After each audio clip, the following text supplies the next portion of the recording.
What's up everybody, welcome back to my channel. It's me Kazimoto Vlogs, and today we are going to do some stunts about wheelie, stoppie and drifting. जताततै आजकल अब कोरोनाको एकदमै महामारी चलिरहेछ हैन, बाहिर हिँड्दा पनि मास्क स्यानिटाइजर रेगुलर रूपमा युज गर्नु होला। अनि बाहिरबाट कतै घरतिर छिर्दाखेरि पनि अब हातखुट्टा एकदम राम्रोसँग साबुन पानीले धुनु नबिर्सिनु होला है।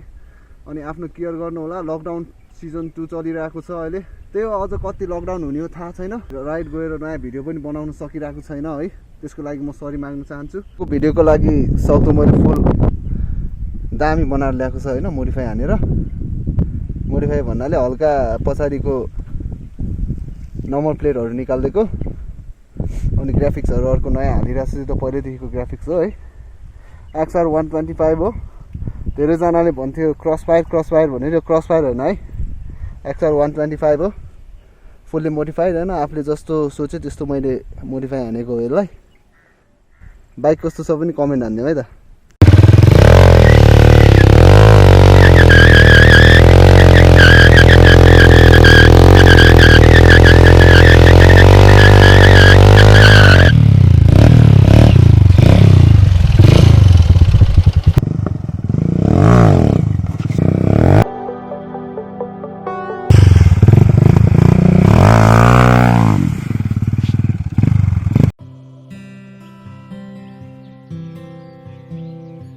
डोन्ट ट्राई दिस होइन। अब यस्तो पनि सिक्दै हो, तर हल्का केयर गरेर सिक्नुपर्छ होइन। अब यो जस्तो पाए त्यस्तै गरेर सिकेर पनि हुँदैन, लडेर हातखुट्टा भाँचिन सक्छ होइन। त्यही कारणले हल्का सेफ्टी गियर्सहरू लगाउनुपर्छ। अनि अर्को कुरा चाहिँ अब व्हिले हान्दाखेरि मेन भनेको चाहिँ अब एक्सिलेटर र क्लचलाई हजुरले मिलाउनु पर्छ होइन। अनि पछाडिको ड्रिफ्ट हान्दाखेरि भने चाहिँ हल्का हाफ क्लचमा राख्ने, अनि त्यसपछि एक्सिलेटर फुल दिने हो होइन। हाफ क्लचमा राखेर एक्सिलेटर फुल दिने, अनि त्यसपछि क्लचलाई छोडिदिने, पछाडिको टायरलाई रोलिङ हुन दिने, त्यही हो होइन। अब फर्स्टमा स्टप हान्ने सिक्नको लागि चाहिँ होइन, हल्का स्टप भनेको पछाडिको उडाउने हो होइन। अब त्यस्तो गर्नको लागि पहिला सुरु गाह्रो हुन्छ, त्यही भएर यो इँटालाई चाहिँ राख्नु होला है, सकेसम्म ठुलो सिङ्गे इँटा भयो राम्रो। अनि यो इँटालाई चाहिँ पछाडिको टायर यहाँ जुन बेला पर्नु पुग्छ नि हो, त्यति बेला चाहिँ अगाडिको ब्रेक समायो भने पछाडिको फाल्छ है। म देखाउँछु।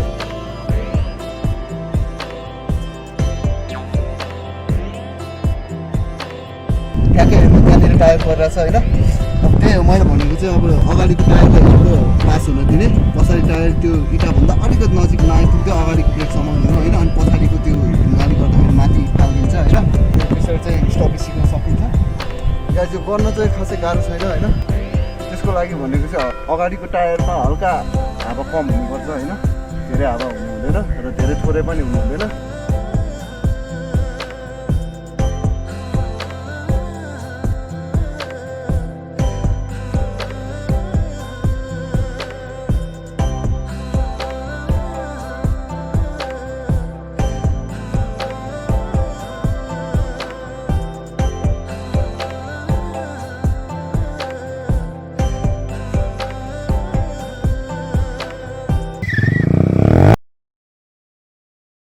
व्हिले हान्नु छ भने चाहिँ हल्का पछाडि जिउरा हल्का पछाडि राख्ने हो होइन।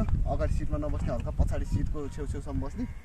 अनि त्यो पछि एक्सिलेटरलाई हजुरले रेप दिइरहनु पऱ्यो होइन। हल्का 5-6 सम्मको तपाईँको आरपिएमको लिमिट पुगिसकेपछि हजुरले क्लच छोडिदिने, अनि अगाडि तान्ने हो होइन। अनि त्यसपछि उठ्छ।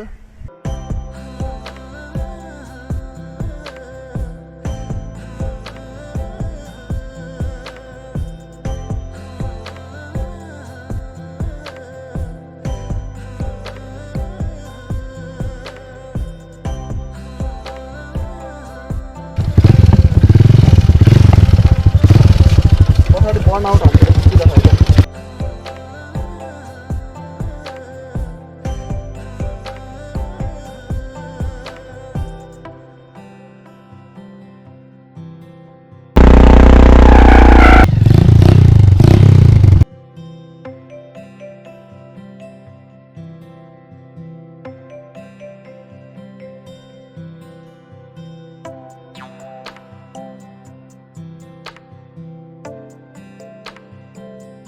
हल्का पछाडिको घुमाउन स्पिन हान्नको लागि चाहिँ अगाडिको ब्रेक समाउने हल्का ट्याङ्कीको अगाडिसम्म यसरी थिच्ने हो होइन हल्का यसो थिचिसकेपछि आधी एक्सिडल लिने हाफ क्लच लिने अनि पछाडिको चिप्लिन थाल्छ होइन पछाडि चिप्लिन थालेपछि चाहिँ क्लच छोडिदिने अनि घुमाउने हो है घुमाउने हो कि सिधा लाने हो त्यो अब आफ्नो इच्छा हो अनि त्यहाँ के कस्तो लागिरहेको छ अहिलेसम्म होइन कमेन्ट गरिदिनु होला अनि के पुगिरहेको छैन होइन अनि 2-4 जना भाइहरूले पनि दाइ स्टपीको हुइडीको हाल्नु पर्यो भनेर मलाई पर्सनल रूपमा म्यासेज पनि गरिरहनु भएको थियो है भाइहरूले मेरो सब्सक्राइबर भाइहरूले ठिक छ नयाँ नयाँ सब्सक्राइबरहरू थपिँदैछ हेल्प गर्दै गर्नु होला सपोर्ट गर्दै गर्नु होला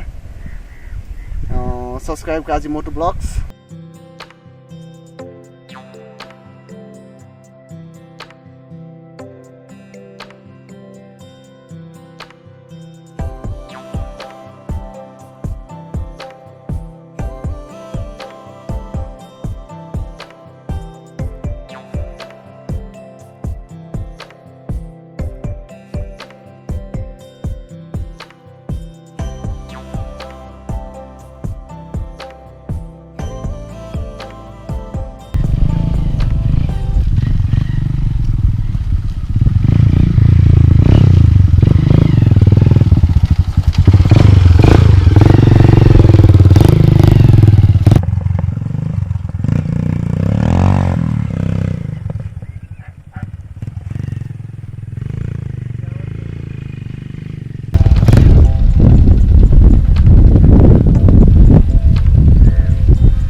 लास्टै थाक्यो यहाँ हल्का स्टोन पनि हान्यो हल्का अफरोड राइड पनि गर्यो होइन अफरोड भन्दा नि इन्ड्युरो भन्छ इन्ड्युरो राइड हान्यो अनि त्यही हो कस्तो लागिरहेछ भिडियो है हल्का कमेन्ट गरिदिनु होला लाइक सेयर सब्सक्राइब गरिदिनु होला सब्सक्राइब चाहिँ गर्नु नबिर्सिनु होला सब्सक्राइब कुनै पनि हालतमा गर्नुपर्छ हजुर अनि अब नयाँ नयाँ भिडियोहरू अब यस्तो स्टन्टहरू हुन्छ कि अब कस्तो कस्तो हुन्छ है कन्टेन्टहरू म दिनदिनै लिएर आउने प्रयास गर्दैछु हजुरहरूको सपोर्ट माया साथ सधैँ चाहिन्छ त्यही हो सेयर गर्नु होला लाइक सेयर सब्सक्राइब काजी मोटो ब्लग्स थ्याङ्क यू